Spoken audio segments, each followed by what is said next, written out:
You have to forgive. You have to forgive. I know it's hard to forget, but forgetting isn't the same as forgiving. Forgiving is for you to let yourself go. It took me 50 years to let myself go. Welcome to another episode of Girl, Can We Talk? You know, our couch talk where we sit around and giggle, or when we lay across the bed and talk about that tough stuff. Maybe it's when we chit chat on the phone about how our day went. Yeah, this is that space. It's that time. So sit back, relax, and enjoy as we dive into another episode. And by the way, did I mention my name is Cheryl? Yeah, it's me, your girl. So let's get into this. And so what happens is we lock ourselves up in prison. Mm-hmm. We literally lock ourselves up and we don't let ourselves out.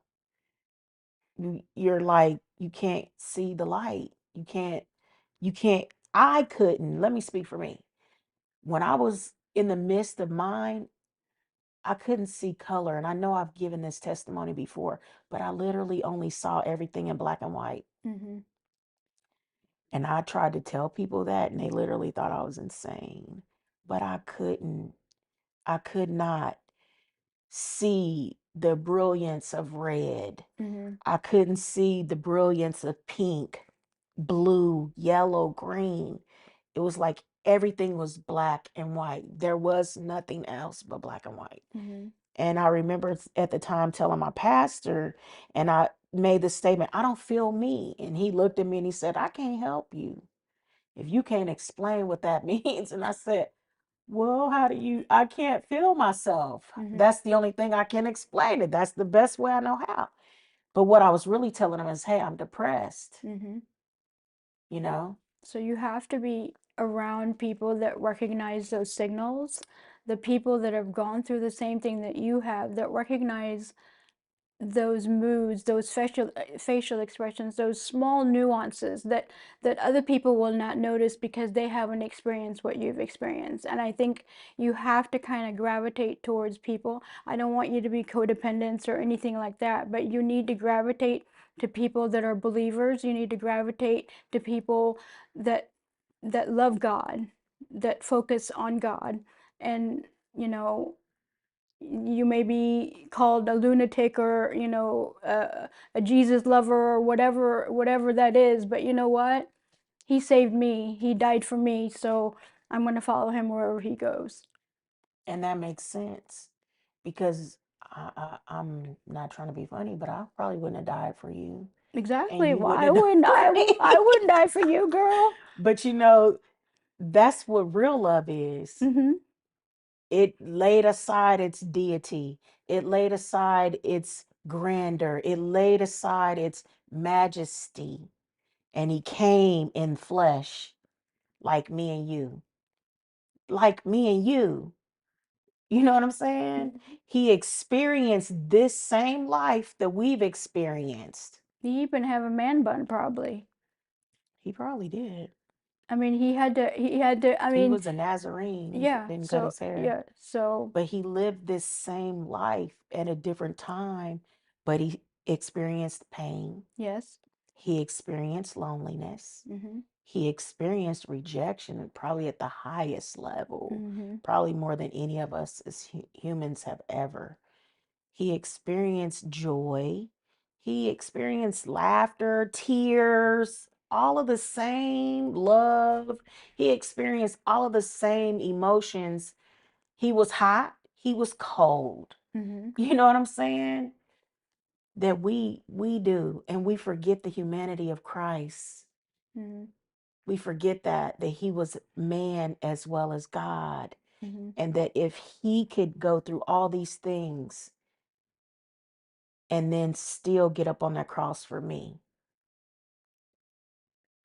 And I'm if not it was just worthy. you, he would still be here. If it was just me, he would still be here. I'm not worthy, but he loved me more than my worthiness. Mm-hmm. He loved me more than my pain. He loved me more than my depression. He loved me more than my thinking I know everything. You know Mm-hmm. what I'm saying? He loved me more than my circumstances and my life and everything that I've wrapped up in this package. Mm-hmm. He loved me that much when he got up on that cross and gave up his life for me. But the best thing about all of that is on the third day, he rose again. Absolutely. So he laid down his life for me, but he took it up again for me Mm-hmm. and for you Mm-hmm. and for you. That's amazing, but that's love. Mm-hmm. It's patient. How many times did I turn my back on God when he was calling me all them years? I was like, nah. As a matter of fact, I told him, man, I know who God is. I'm not ready. I did that. I'm not even gonna lie. I'm still trying to party, but God was calling me. He was calling me. I heard him. I just wasn't ready. And I was willing to be honest. But think about that. He still loved me. He He was waited. patient. He waited for you. He did. I was 22 years old when I got saved. 22. Right in the middle of I'm about to kick it life. But he saved me. He pulled me up out of a horrible situation and met Marcus. My life changed. And to be honest, if I had been trying to get saved, I was going to church and going up to the altar. I want to be saved. But for some reason it just wasn't clicking for me. And then when I met Marcus, he said something to me that provoked me to think more. And he told me God is my father. And I was like, boy, you doing the same stuff I'm doing. How is God your father? But it did something on the inside of me that made me go, I want God to be my daddy. Mm-hmm. It changes it, doesn't it? Yeah. Because, I don't have gas money. Okay. I can't pay the light bill. Okay. Right. I don't got the car payment. Okay. What do And you you know what do you something what do you do? else? You just ask. Think about this is the main thing about it that got me. When I was a little girl, my dad, he interacted with us, but it was different. It was like my dad had PTSD because he was in Vietnam. Mm-hmm. He saw things that humans should not see and did things humans should not have to do. So he brought that home with him. And so our interactions they were good at times, but then there were times they weren't good, Mm-hmm. right? And I didn't have the huggy daddy, that you see on TV when you see a daddy and a daughter relationship. I didn't have that. Mm-hmm. But I remember when Marcus said that to me about being my father, I said, well, God, I just want to climb up on your lap and lay my head on your shoulder. Oh. I didn't get that. That's what I wanted. Mm-hmm. And that's what God has been for me. Yep. Because every little girl wants that, Mm-hmm. to be able to just hop up in her daddy's lap. Mm-hmm. He embrace you and I got you. Mm-hmm. You're covered. Ain't nothing gonna get you. No monsters, Mm-hmm. no nothing. You're good. No. And that's what God has been for me since I allowed him to come into my heart and save me.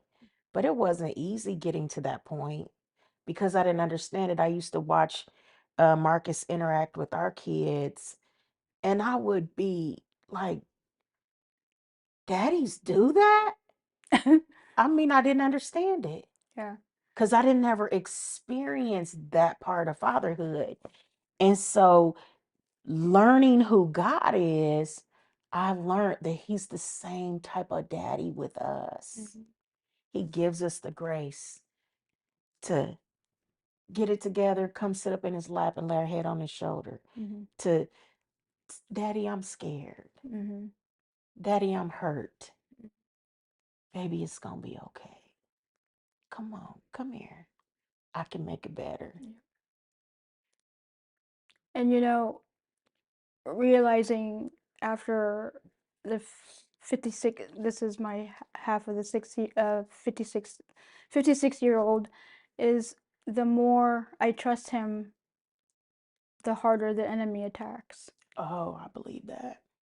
It's like the more I want to move forward, the more he wants to pull me back. But you know what? I have that minute by minute conversation with God, and the more I'm doing this, the more I'm swaying to, the Hallelujah chant. It turns into the Hallelujah chant. So we're gonna have this tug of war. So I'm gonna turn it into a Hallelujah chant. I love you, Jesus. I love you, So then he's rocking to my music now, right? He's rocking to my music. Now I'm no longer distracted by him.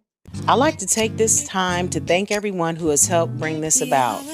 First, Marcus Williams, Garvaz Creative, Charmel Cofield, and Justice West. My special guests, but mostly you, my listeners. So until next time, stay true, stay you, stay woman.